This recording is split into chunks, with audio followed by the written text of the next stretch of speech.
Ano po bang masasabi ninyo at ng NTF-ELCAC sa ipinagkaloob ng Korte Suprema na Temporary Protection Order, Writ of Amparo at Habeas Data sa environmental activists na sina Jed Tamano at Jonila Castro?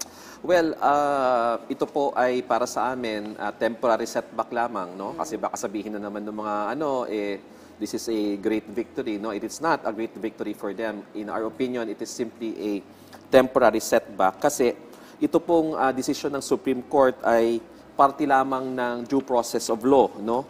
At hindi po nito sinasabi na tapos na ang kaso, no? Why? Because the Supreme Court remanded the case to the Court of Appeals for hearings.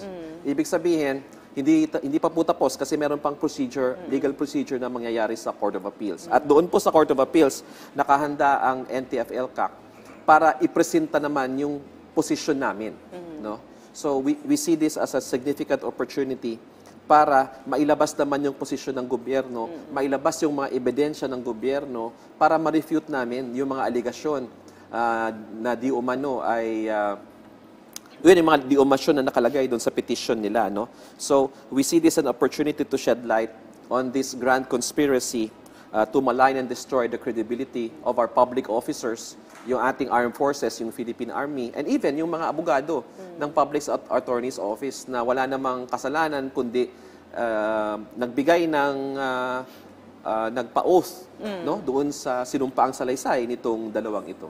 Okay, aside from what you've mentioned earlier, no, ADG John, ano pang susunod na hakbang ninyo at ng NTF-ELCAC hinggil sa usapin na ito?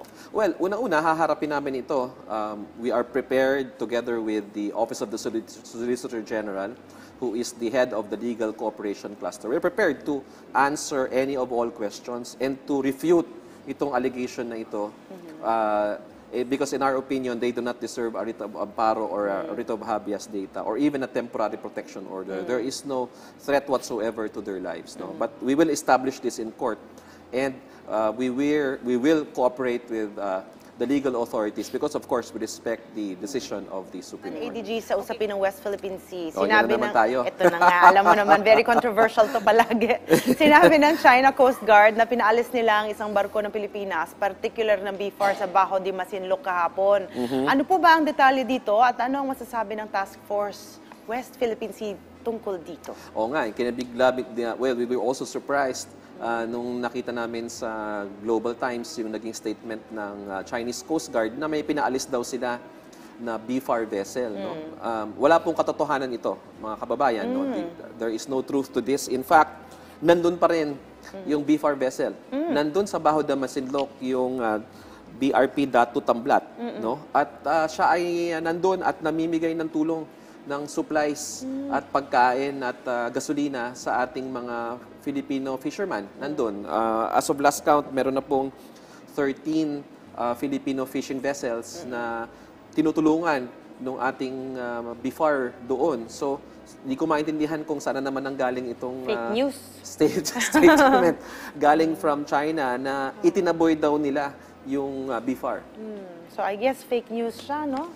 Yes. Talagang medyo nagpo-proliferate na talaga ang pag-spread ng mga fake news kaya dapat talaga chine-check rin natin pag may nakuha tayong ganyang mga balita. Tama. And what's alarming about this, Chi, is hindi naman ito, ang source nito ay hindi naman basta-basta lang. Vlogger Yes. or social media influencer. No? Ang source nito ay mismo ang Chinese Coast Guard. So, yun po, tama yung sinabi mo kanina, kailangan maging mapanuri tayo.